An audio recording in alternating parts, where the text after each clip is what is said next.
அன்பானவர்களே, அன்பு வணக்கங்கள். இறந்தவர்கள் ஆவி நிலையில் எப்படி வாழ்கிறார்? இறப்புக்கும் மறுபிறப்புக்கும் இடையில் உள்ள காலகட்டத்தில் ஒரு வாழ்க்கை இருக்கிறது என்பது உண்மை என்பதை இன்றைய மருத்துவ ஆராய்ச்சி தெளிவாக தெரியப்படுத்தி இருக்கிறது. 80% மக்கள், உலகில் உள்ள 80% மதங்கள் மனிதனுக்கு மறுபிறப்பு இருக்கிறது என்பதையும் ஒத்துக்கொள்கிறது. ஆவி உலக ஆராய்ச்சியும் மருத்துவ உலக ஆராய்ச்சியும் மனோ தத்துவ உலக ஆராய்ச்சியும் பல ஆண்டுகளாக பல்வேறு ஆராய்ச்சிகளை செய்து மனிதனுக்கு மறுபிறப்பு என்ற ஒன்று இருக்கிறது என்பதை இன்றைய காலகட்டத்தில் ஏற்றுக்கொண்டிருக்கிறார்கள். பல ஆயிரம் ஆண்டுகளாக வேத காலம் முதல் வேதங்களிலும் சரி, உபநிடதங்களிலும் சரி, புராணங்களிலும் சரி, அனைத்து விதமான மத நூல்களிலும் சரி, ரிஷிகள், முனிவர்கள், யோகிகள் அனைவருமே மனிதனுக்கு மறுபிறப்பு இருக்கிறது என்று கூறியிருக்கிறார்கள். சரி, அப்போ மனிதன் இறந்தவருடன் அவன் உடலில் இருந்து வெளியேறுகிறது, அது என்ன? ஒவ்வொரு மனிதர்களும் 3 விதமான உடல்களை கொண்டு தான் வாழ்கிறார். ஒன்று தூல உடல், அதற்குள்ளே ஒரு உடல் சூக்கும உடல், அதற்குள்ளே ஒரு உடல் காரண உடல். இந்த உடல் கண்ணால் பார்க்கக்கூடியது. கண்ணால் பார்க்கக்கூடிய இந்த உடலுக்குள்ளே கண்ணால் பார்க்க முடியாத ஒரு உடல் இருக்கிறது, அதுதான் மனம். அதனால் சூக்கும உடல், the spiritual body என்று கூறுகிறோம். அதற்குள்ளே ஒரு உடல் இருக்கிறது, அதுதான் உயிர். அதை காரண உடல், காந்த உடல் என்று சொல்கிறோம். இந்த தூல உடல் காலமாக அதனுடைய உள்ளுறுப்புகள் எல்லாம் செயலிழந்து போகின்ற காரணத்தினால் இந்த உடல் இனி நமக்கு தேவையில்லை என்று உள்ளே இருக்கின்ற சூக்கும உடலும் காரண உடலும் வெளியே இருக்கிறது. அது விபத்து நடந்தாலும் வெளியே இருக்கிறது, கொலை நடந்தாலும் வெளியே இருக்கிறது, தற்கொலை செய்து கொண்டாலும் வெளியே இருக்கிறது, இயற்கை மரணமாக இருந்தாலும் வெளியே இருக்கிறது.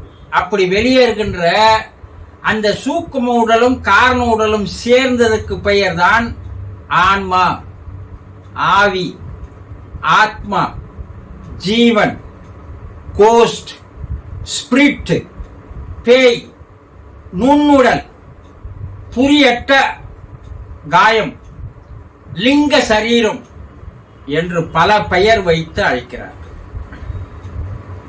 இப்படி அந்த ஸ்பிரிட் என்ற சொல் எதிலிருந்து வருகிறது என்றால் ஸ்பிரிச்சுவல் என்ற சொல்லிலிருந்து வருகிறது. தெய்வ நிலை என்று பெயர்.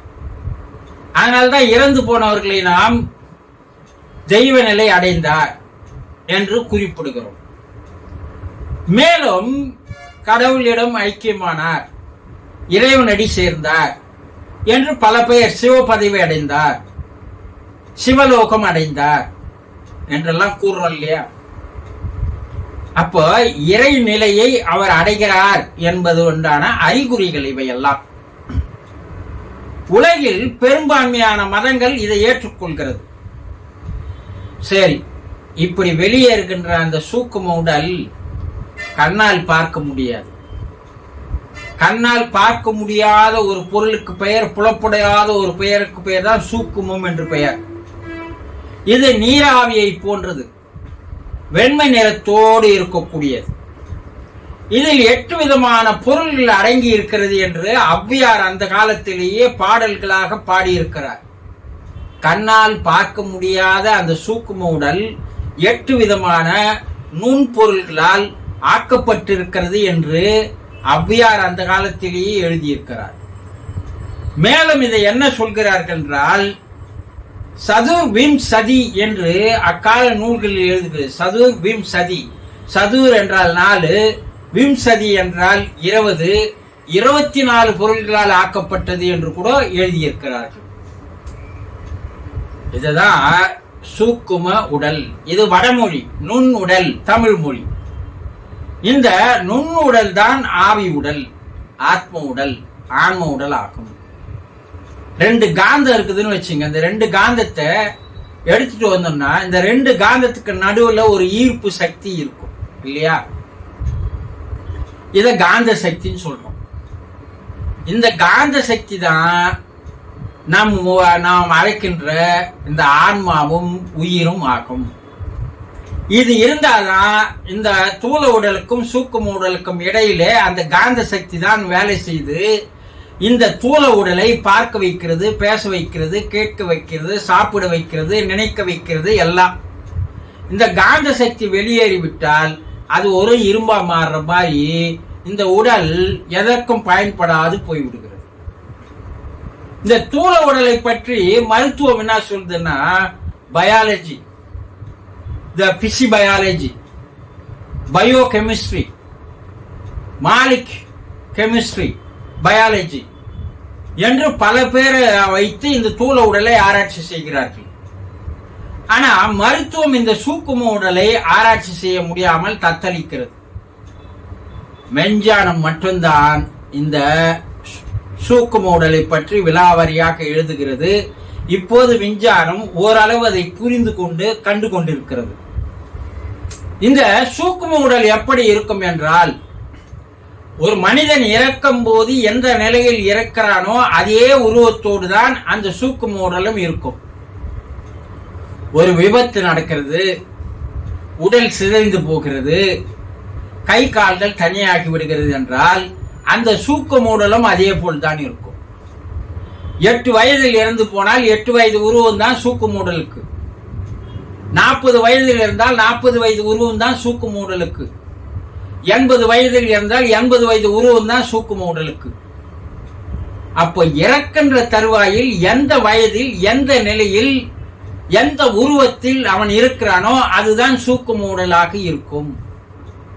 இந்த சூக்கும உடல் நீள்வட்ட முட்டை போன்ற வடிவத்தில் காட்சி தருகிறது என்று இன்றைய விஞ்ஞானம் படம் பிடித்து காட்டுகிறது. இது 7 நிலைகளாக தன்னுடைய வாழுங்காலத்தில் எப்படி வாழ்ந்தார்களோ அது போல ஆவி உலகில் 7 நிலைகளுக்கு அவர்கள் அனுப்பப்படுகிறார்கள் என்று ஆவி உலக ஆராய்ச்சிகள் கூறுகிறது. மனிதன் வாழும் பொழுது எப்படி வாழ்கிறானோ அந்த வாழ்க்கையினுடைய தரத்திற்கு ஏற்றால் போல்தான் அவனுக்கு அந்த சூக்கும உடல் ஆவி உலகில் வாழ்கிறது. சூக்கும உடலுக்கு 5 புலன்களும் உண்டு, மனமும் உண்டு. ஏன்னா மன உடல் தானே அது சூக்கும உடல். ஆனால் உடலுக்குள் இருக்கின்ற உறுப்புகள் இல்லை. அதற்கு பசி எடுக்காது, தாகம் எடுக்காது, அதற்கு வேர்வை வராது, ஜீரண உறுப்புகள் கிடையாது, சிறுநீர் மலம் கழிப்பது கிடையாது. அதாவது ஒரு உடலை பதப்படுத்தினால் எப்படி எகிப்தில் உடலுக்குள் இருக்கின்ற உறுப்புகளை எல்லாம் எடுத்துவிட்டு அந்த உடலை மட்டும் பதப்படுத்தினார்களோ அது போல அந்த சூக்கும உடல் இருக்கிறது என்று சொல்கிற. ஒரு மெழுகு பொம்மை இருக்குதுன்னு வச்சுங்க, அந்த மெழுகு பொம்மை எவ்வளவு கிளின்னு வந்தீங்கன்னாலும் மெழுகை தவிர வேற இருக்காது. மண்ணால் ஆன பொம்மை எவ்வளவு கீறினாலும் மண்ணை தவிர வேற இருக்காது. அது போல அதி நுண் சூக்கும பொருளால் ஆக்கப்பட்ட அந்த சூக்கும உடல் முழுவதும் அதி நுண் சூக்கும தன்மைகளால் ஆக்கப்பட்டு இருக்கிறது. அந்த உடம்பை நெருப்பாலோ நீராலோ எதுவும் செய்ய முடியாது. உலகில் உள்ள உலோகங்களால் அதை எதையும் பாதிக்க முடியாது.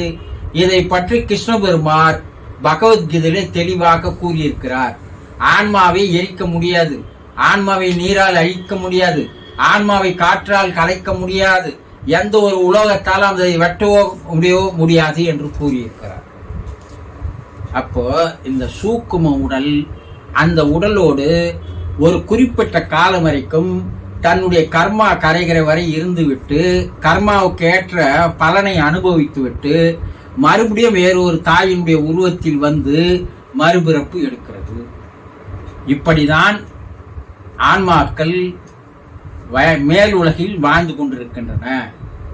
இது 100% உண்மை என்பதை மெஞ்ஞானம் அப்போதே கூறியது. இன்றைய மருத்துவ உலகமும் அது உண்மை என்பதை தெளிவாக எடுத்து கூறுகிறது. புரிந்து கொண்டீர்களா?